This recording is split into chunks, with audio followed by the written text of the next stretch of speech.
തദ്ദേശ തെരഞ്ഞെടുപ്പ് അടുത്തിരിക്കെ കോഴിക്കോട് കോർപ്പറേഷനിൽ ഇത്തവണയും ആത്മവിശ്വാസത്തിലാണ് LDF. വിജയം ആവർത്തിക്കാനാകുമെന്ന് തന്നെയാണ് പ്രതീക്ഷ.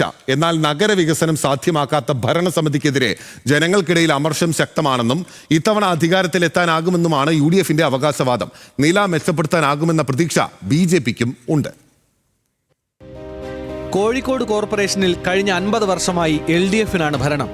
75 വാർഡുള്ള കോർപ്പറേഷനിൽ 50 വാർഡും ഇടതുമുന്നണിക്കൊപ്പമാണ്.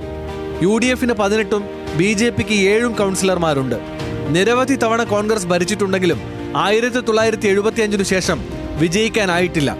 വാർഡ് വിഭജനത്തിൽ ഒരു വാർഡ് വർദ്ധിച്ചുവെങ്കിലും വിജയം ആവർത്തിക്കുമെന്ന ആത്മവിശ്വാസത്തിലാണ് LDF.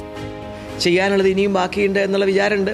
അതടുത്ത് വരുന്നവർ ചെയ്യണമെന്ന് നമ്മളിങ്ങനെ പറയാറുണ്ട്. ആരായാലും ഇനി വരുന്നവർക്ക് വേണ്ടി കുറച്ച് കാര്യങ്ങൾ കൂടി ബാക്കിയുണ്ട് എന്ന് പറയാറുണ്ട്. പക്ഷേ ചെയ്തത് അത്രയും ജനോപകാരപ്രദമായിരുന്നു. ആത്മാർത്ഥമായി ചെയ്തിട്ടുണ്ട്, കഠിനമായി പരിശ്രമിച്ചിട്ടുണ്ട് ഞങ്ങളെല്ലാവരും എന്ന് മാത്രമേ എനിക്ക് പറയാനുള്ളൂ. അതുകൊണ്ട് തന്നെ അടുത്ത ഇലക്ഷനിൽ സംശയലേശമന്യേ കോഴിക്കോട് കോർപ്പറേഷൻ LDF തന്നെ ഭരിക്കും. 2010 ബേപ്പൂർ, എലത്തൂർ, ചെറുവണ്ണൂർ പഞ്ചായത്തുകൾ കൂടി കോർപ്പറേഷന്റെ ഭാഗമായത്. ഇതോടെ വാർഡുകളുടെ എണ്ണം 55-ൽ നിന്ന് 75ആയി. ഇത് ഭരണം നിലനിർത്താനുള്ള CPIM തന്ത്രമായിരുന്നുവെന്നാണ് UDFന്റെ ആരോപണം. തൊട്ടടുത്തായിട്ടും UDFന് സ്വാധീനമുള്ള ഒളവണ്ണ പഞ്ചായത്ത് ഒഴിവാക്കിയത് ആരോപണത്തിന്റെ ശക്തി വർദ്ധിപ്പിച്ചു. എന്നാൽ ഇത്തവണ UDF വിജയപ്രതീക്ഷയിലാണ്. നഗരവികസനം യാഥാർത്ഥ്യമാക്കുന്നതിൽ ഭരണസമിതി പരാജയപ്പെട്ടു എന്നാണ് ആരോപണം.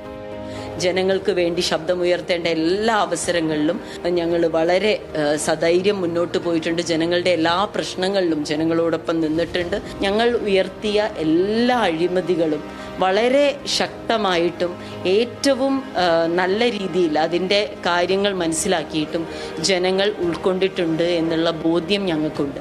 അതുകൊണ്ട് തന്നെ ഈ തവണ കോഴിക്കോട് മുനിസിപ്പൽ കോർപ്പറേഷനിൽ UDFന് വലിയ രീതിയിലുള്ള മുന്നേറ്റം ഉണ്ടാകും. കഴിഞ്ഞ തവണ 7 വാർഡുകളിൽ വിജയിച്ച BJPക്ക് ഇത്തവണ 2 ഇരട്ടിയിലധികം വാർഡുകളിൽ വിജയപ്രതീക്ഷയുണ്ട്. കഴിഞ്ഞ തവണ 22 വാർഡുകളിൽ 2ാം സ്ഥാനത്തായിരുന്നു BJP. കഴിഞ്ഞ കുറച്ച് കൗൺസിലുകൾ തന്നെ നിങ്ങൾ ശ്രദ്ധിച്ചിട്ടുണ്ടെങ്കിൽ മനസ്സിലാവും, പൂർണ്ണമായിട്ടും ഒരു ഏകാധിപത്യ നിലപാടുമായിട്ട് സർക്കാർ ഈ ഭരണസമിതി കോർപ്പറേഷനിൽ മുൻപോട്ട് പോവുകയാണ്.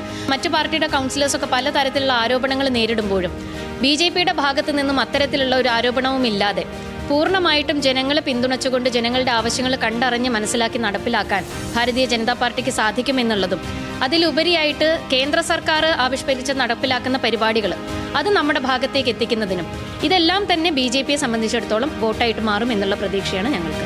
തെരഞ്ഞെടുപ്പ് അടുത്തതോടെ മുന്നണികളെല്ലാം പ്രവർത്തനം ആരംഭിച്ചിട്ടുണ്ട്.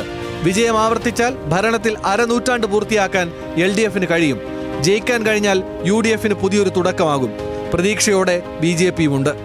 LDFന് ഭൂരിപക്ഷമുള്ള കോർപ്പറേഷനാണെങ്കിലും ഇത്തവണ കഥ മാറുമെന്നാണ് UDF ആവർത്തിക്കുന്നത്. എന്തായാലും പോരാട്ടം കനക്കും.